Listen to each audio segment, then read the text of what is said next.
नमस्कार दोस्तों, अल्फाजा diary bye DS में आपका स्वागत है। आज की कहानी का नाम है पत्नी, जो जैनेंद्र कुमार जी द्वारा लिखी गई है। तो चलिए सुनते हैं। शहर के एक ओर पुरस्कृत मकान, दूसरा तल्ला। वहाँ चौके में एक स्त्री अंगीठी सामने लिए बैठी है। अंगीठी की आग राख हुई जा रही है। वह जाने क्या सोच रही है। उसकी अवस्था 20-22 के लगभग होगी। देह से कुछ दुबली है और संभ्रांत कुल की मालूम होती है। यकायक अंगीठी में राख होती आग की ओर स्त्री का ध्यान गया। घुटनों पर हाथ देकर वह उठी।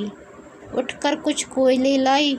कोयले अंगीठी में डालकर फिर किनारे ऐसे बैठ गई मानो याद करना चाहती है कि अब क्या करूं। घर में और कोई नहीं और समय 12 से ऊपर हो गया है। 2 प्राणी घर में रहते हैं, पति और पत्नी। पति सवेरे से गए हैं कि लौटे नहीं और पत्नी चौके में बैठी है। सुनंदा सोचती है, नहीं सोचती कहाँ है। असल भाव से वह तो वहाँ बैठी ही है। सोचने को तो यही कि कोयले ना बुझ जाएं। वे जाने कब आ जाएंगे। 1 बज गया है। कुछ हो, आदमी को अपने देह की फिक्र करनी चाहिए। और सुनंदा बैठी है, वह कुछ कर नहीं रही है। जब वे आएंगे तब रोटी बना देगी। वे जाने कहाँ कहाँ देर लगा देते हैं और कब तक बैठूं। मुझसे नहीं बैठा जाता। कोयले भी लहक आए हैं और उसने झल्लाकर तवा अंगीठी पर रख दिया। नहीं, अब वह रोटी बना ही देगी। उसने खींचकर जोर से आटे की थाली सामने खींच ली और रोटी बेलने लगी। थोड़ी देर बाद उसने जीने पर पैरों की आहट सुनी। उसके मुख पर कुछ तल्लीनता आई। क्षण भर वह आभा उसके चेहरे पर रहकर चली गई और फिर उसी भांति काम में लग गई। कालिंदी चरण पति आए। उनके पीछे पीछे 3 और उनके मित्र भी आए। ये तीनों आपस में बातें करते आ रहे थे और खूब गर्म थे। कालिंदी चरण अपने मित्रों के साथ सीधे अपने कमरे में चले गए। उनमें बहस छिड़ी थी। कमरे में पहुंचकर रुकी बहस फिर छिड़ गई। ये चारों व्यक्ति देशोद्धार के संबंध में कटिबद्ध हैं। चर्चा उसी सिलसिले में चल रही है। भारत माता को स्वतंत्र कराना होगा और नीति अनीति, हिंसा अहिंसा को देखने का यह समय नहीं है। मीठी बातों का परिणाम बहुत देखा। मीठी बातों से बाघ के मुँह से अपना सिर नहीं निकाला जा सकता। उस वक्त बाघ मारना ही एक इलाज है। आतंक, हाँ आतंक। हमें क्या आतंकवाद से डरना होगा? लोग हैं जो कहते हैं आतंकवादी मूर्ख हैं, वे बच्चे हैं। हाँ, वे बच्चे हैं और मूर्ख। उन्हें बुजुर्गी और बुद्धिमानी नहीं चाहिए। हमें नहीं अभिलाषा अपने जीने की। हमें नहीं मोह अपने बाल बच्चों का। हमें नहीं गर्ज धन दौलत की। तब हम मरने के लिए आज़ाद क्यों नहीं हैं? जुल्म को मिटाने के लिए कुछ जुल्म होगा ही। उससे वे डरें जो डरते हैं। डर हम जवानों के लिए नहीं है। फिर वे चारों आदमी निश्चय करने लगे कि उन्हें खुद क्या करना चाहिए। इतने में कालिंदी चरण को ध्यान आया कि ना उसने खाना खाया है, ना मित्रों को खाने के लिए पूछा है। उसने अपने मित्रों से माफ़ी मांगकर छुट्टी ली और सुनंदा की तरफ चला। सुनंदा जहाँ थी वहाँ है। वह रोटी बना चुकी है। अंगीठी के कोयले उल्टे तवे से दबे हैं। माथे को उंगलियों पर टिकाकर वह बैठी है। बैठी बैठी सूनी सी देख रही है। सुन रही है कि उसके पति कालिंदी चरण अपने मित्रों के साथ क्यों और क्या बातें कर रहे हैं। उसे जोश का कारण नहीं समझ में आता। उत्साह उसके लिए अपरिचित है, वह उसके लिए कुछ दूर की वस्तु है। अस्पर्शनीय, मनोरम और हरियाली। वह भारत माता की स्वतंत्रता को समझना चाहती है, पर उसको न भारत माता समझ में आती है, न स्वतंत्रता समझ में आती है। उसे इन लोगों की इस जोरों की बातचीत का मतलब ही नहीं समझ में आता। फिर भी सच उत्साह की उसमें बड़ी भूख है। जीवन की होश उसमें बुझती सी जा रही है, पर वह जीना चाहती है। उसने बहुत चाहा कि पति उससे भी कुछ देश की बात करे। उसमें बुद्धि तो ज़रा कम है, पर फिर धीरे धीरे क्या वह भी समझने नहीं लगेगी। सोचती है, कम पढ़ी हूँ तो इसमें मेरा क्या कसूर है, अब तो पढ़ने को तैयार हूँ। लेकिन पत्नी के साथ पति का धीरज खो जाता है। खैर, उसने सोचा उसका काम तो सेवा है, बस यह मानकर उसने कुछ समझने की चाह ही छोड़ रखी है। वह अनायास भाव से पति के साथ रहती है और कभी उनकी राह के बीच में आने की नहीं सोचती। वह एक बात जानती है कि उसके पति ने अगर आराम छोड़ दिया है, घर का मकान छोड़ दिया है, जानबूझकर उखड़े उखड़े और मारे मारे जो फिरते हैं, इसमें वे कुछ भला ही सोचते होंगे। इसी बात को पकड़कर वह आपत्ति शून्य भाव से पति के साथ विपदा पर विपदा उठाती रही है। पति ने कहा भी है कि तुम मेरे साथ दुख क्यों उठाती हो, पर यह सुनकर वह चुप रह गई है। सोचती रह गई कि देखो कैसी बातें करते हैं। वह जानती है कि जिसे सरकार कहते हैं, वह सरकार उनके इस तरह के कामों से बहुत नाराज़ है। सरकार सरकार है, उसके मन में कोई स्पष्ट भावना नहीं है कि सरकार क्या होती है। पर यह जितने हाकिम लोग हैं, वे बड़े ज़बरदस्त होते हैं और उनके पास बड़ी बड़ी ताकतें हैं। इतनी फ़ौज, पुलिस के सिपाही और मजिस्ट्रेट और मुंस और चपरासी और थानेदार और वाइसराय, ये सब सरकार ही हैं। इन सब से कैसे लड़ा जा सकता है? हाकिम से लड़ना ठीक बात नहीं है, पर यह उसी लड़ने में तन मन बिसार बैठे हैं। खैर, लेकिन ये सब के सब इतने ज़ोर से क्यों बोलते हैं? उसको यही बहुत बुरा लगता है। सीधे सादे कपड़े में एक खुफिया पुलिस का आदमी हरदम उनके घर के बाहर रहता है। ये लोग इस बात को क्यों भूल जाते हैं, इतने ज़ोर से क्यों बोलते हैं? बैठे बैठे वह इसी तरह की बातें सोच रही है। देखो, अब 2 बजेंगे। उन्हें न खाने की फ़िक्र न मेरी फ़िक्र। मेरी तो खैर कुछ नहीं, पर अपने तन का ध्यान तो रखना चाहिए। ऐसी ही बेपरवाही से तो वह बच्चा चला गया। उसका मन कितना भी इधर उधर डोले, पर अकेली जब होती है तब भटक भटका कर वह मन अंत में उसी बच्चे के अभाव पर आ पहुंचता है। तब उसे बच्चे की वही वही बातें याद आती हैं। वे बड़ी प्यारी आँखें, छोटी छोटी उंगलियां और नन्हे नन्हे ओंठ याद आते हैं। अटखेलियाँ याद आती हैं। सबसे ज़्यादा उसका मरना याद आता है। ओह, यह मरना क्या है? इस मरने की तरफ तो उससे देखा नहीं जाता। यद्यपि वह जानती है कि मरना सबको है।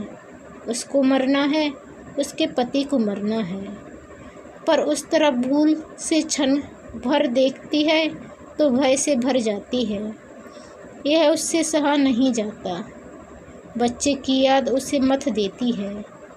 तब वह बेहाल होकर आंखें पोंछती है और हठात इधर उधर की किसी काम की बात में अपने को उलझा लेना चाहती है, पर अकेले में वह कुछ करे, रह रह कर वही याद, वही वह मरने की बात उसके सामने हो रहती है और उसका चित्त बेबस हो जाता है।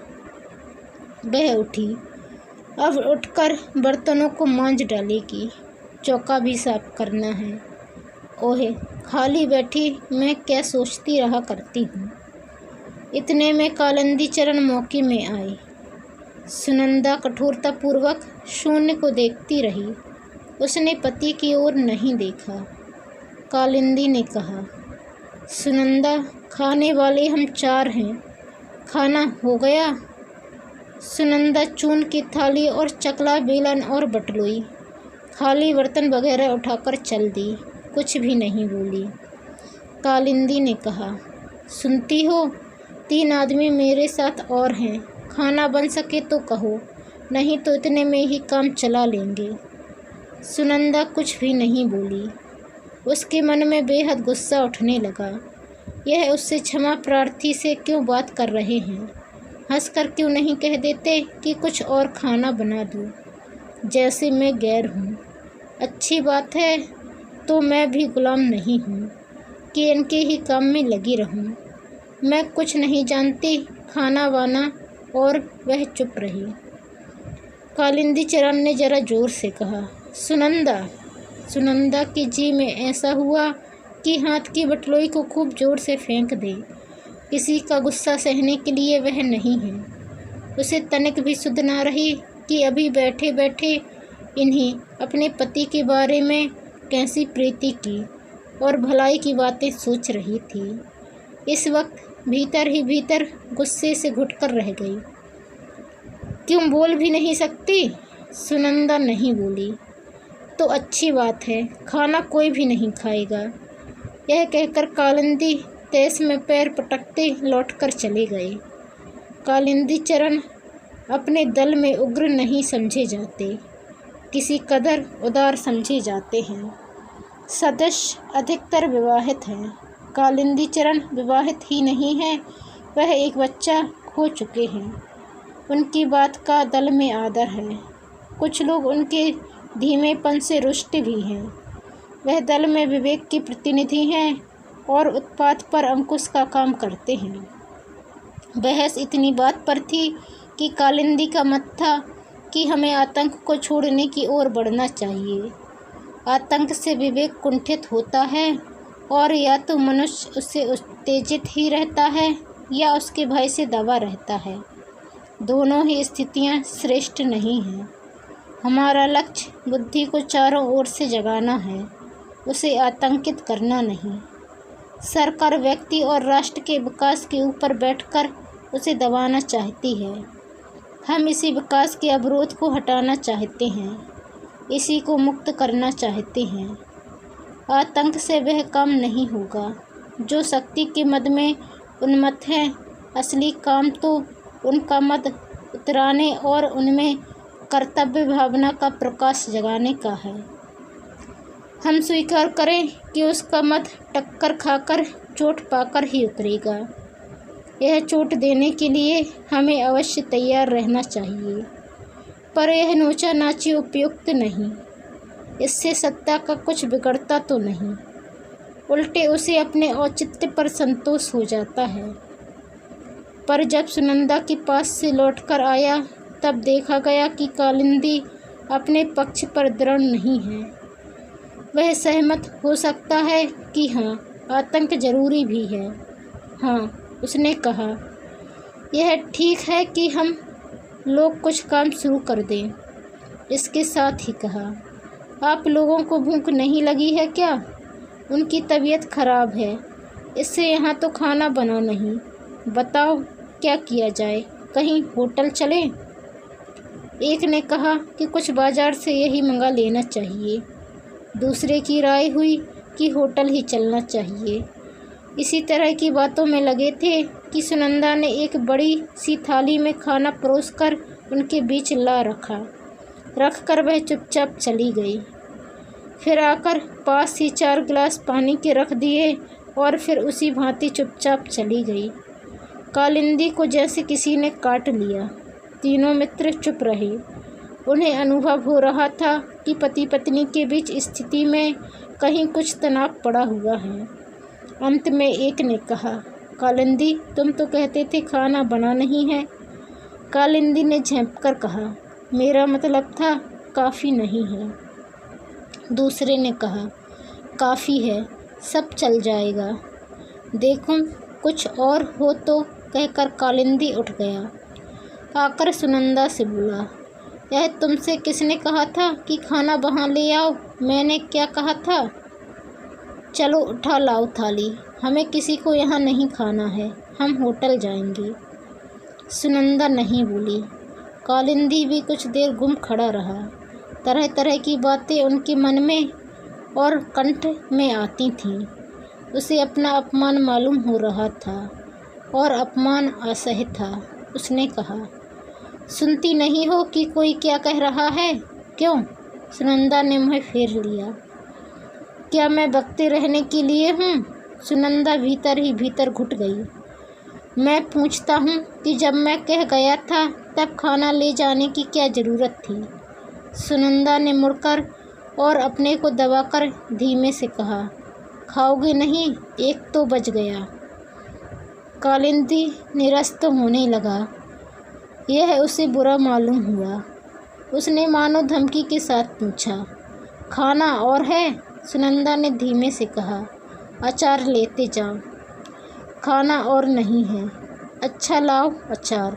सुनंदा ने अचार ला दिया और कालिंदी भी चला गया। सुनंदा ने अपने लिए कुछ भी बचाकर नहीं रखा था। उसे यह सूझा ही न था कि उसे भी खाना है। अब कालिंदी के लौटने पर ही जैसे उसे मालूम हुआ कि उसने अपने लिए कुछ भी बचाकर नहीं रखा है, वह अपने से रुष्ट हुई। उसका मन कठोर हुआ, इसलिए नहीं कि क्यों उसने खाना नहीं बचाया, इस पर तो उसमें स्वाभिमान का भाव जागता था। मन कठोर यूँ हुआ कि वह इस तरह की बात सोचती ही क्यों है। छी, यह भी सोचने की बात है। और उसमें कड़वाहट भी फैली। ठहात यह उसके मन को लगता ही है कि देखो, उन्होंने एक बार भी नहीं पूछा कि तुम क्या खाओगी। क्या मैं यह सह सकती थी कि मैं तो खाऊं और उनके मित्र भूखे रहें? पर पूछ लेते तो क्या था। इस बात पर उसका मन टूटता सा है, मानो उसका जो तनिक सामान था वह भी कुचल गया हो। वह रह रहकर अपने को स्वयं तिरस्कृत कर लेती हुई कहती है कि छी छी सुनंदा, तुझे ऐसी जरा बात का अब तक ख्याल होता है। तुझे तो खुश होना चाहिए कि उनके लिए एक रोज़ भूखे रहने का पुण्य तुझे मिला है। मैं क्यों उन्हें नाराज़ करती हूँ? अब से नाराज़ ना करूँगी। पर वह अपने तन की भी सुध तो नहीं रखते। यह ठीक नहीं है, मैं क्या करूँ? और वह अपने बर्तन मांजने में लग गई। उसे सुन पड़ा कि वे लोग फिर ज़ोर शोर से बहस करने में लग गए हैं। बीच बीच में हंसी के कह भी उसे सुनाई दिए। ओहे, सहसा उसे ख्याल हुआ, बर्तन तो पीछे भी मल सकती हूँ, लेकिन उन्हें कुछ ज़रूरत हुई तो वह सोचकर झटपट हाथ धो वह कमरे के दरवाजे के बाहर दीवार से लगकर खड़ी हो गई। एक मित्र ने कहा, अचार और है? अचार और मंगाओ यार।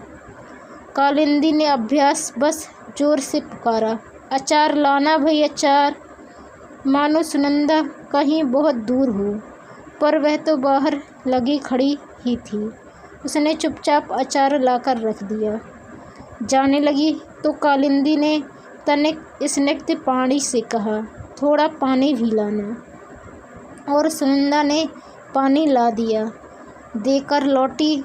फिर बाहर द्वार से लगकर ओट में खड़ी हो गई, जिससे कालिंदी कुछ मांगे तो जल्दी से ला दे।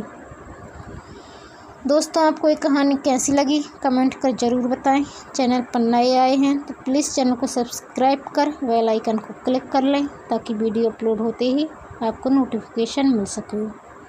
वीडियो पसंद आने पर लाइक और शेयर करना ना भूलें। धन्यवाद।